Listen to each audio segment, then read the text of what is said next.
Well, our another is particularly critical today. We have channeled two messages, neither of which are to her liking. Now, mind you, she's a trans channel, so she's only peripherally aware of what we're saying, but we shall try again.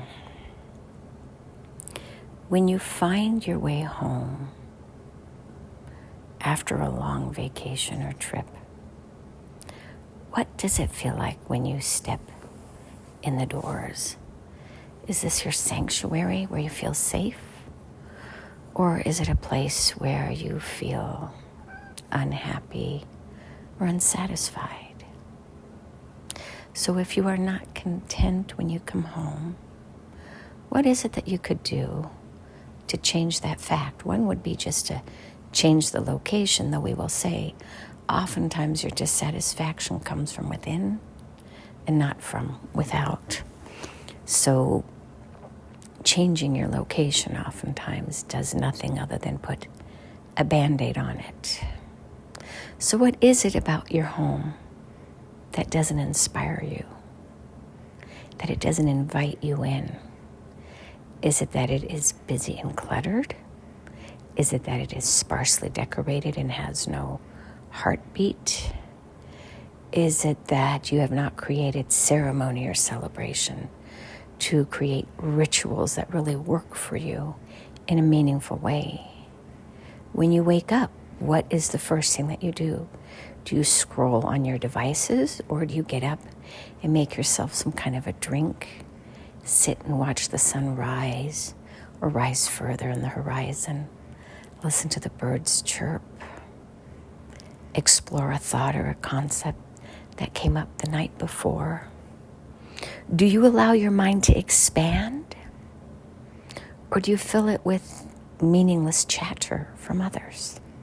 When you scroll, you are allowing others to control and dictate and even validate what is right in your world. When you sit and watch the sunrise without any distraction, you are present in the moment, in the real now, and where your life finds itself. So our question for you today is, how can you create ritual, ceremony, and celebration in your everyday activities so that you feel content and blessed and loved, no matter where you live, no matter what you have, and no matter what it looks like? Celebration and sacrifice begins within, and how you sacrifice your habits that don't fulfill you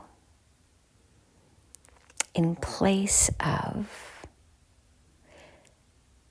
something that nurtures you.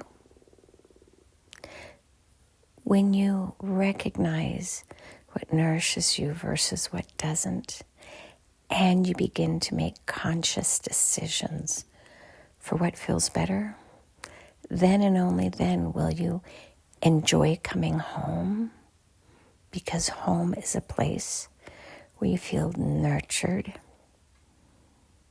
and sanctified, where you feel honored and protected and safe.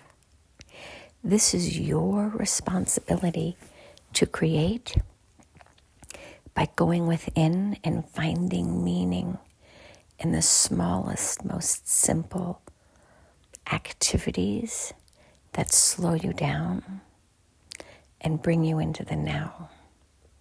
If you need to scroll or watch TV or somehow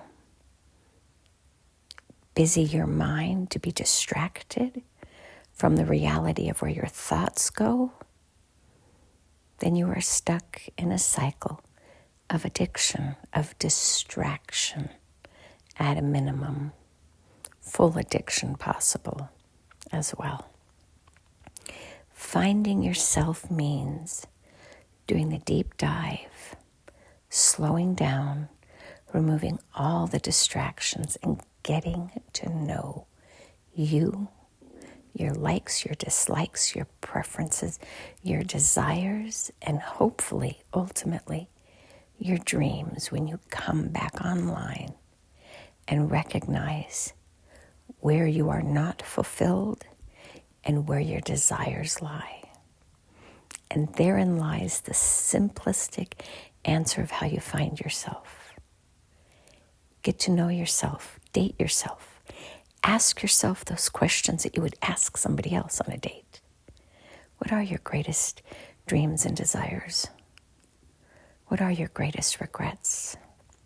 Why do you think you came here? Tell me about your relationship with your family.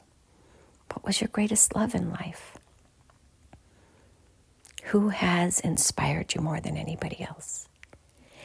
Ask yourself those questions so you get to know the inner you, and then be gentle and generous with how you show up for yourself and see how this feels. Our another is really enjoying this channeled message, so we're pretty confident this one will make the cut.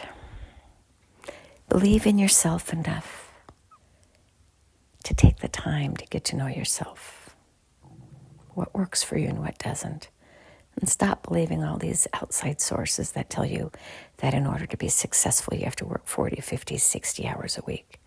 What if we told you that the most successful person only works 10 hours a week because he or she has created an efficiency in how to operate, how to grow the food, move the products, whatever it is, that selling your soul, sacrificing your time on the altar of productivity is not required in order to be successful. It is the most successful person who recognizes that having less is more, and more free time, more time for self-exploration is the goal. You didn't come to be wealthy.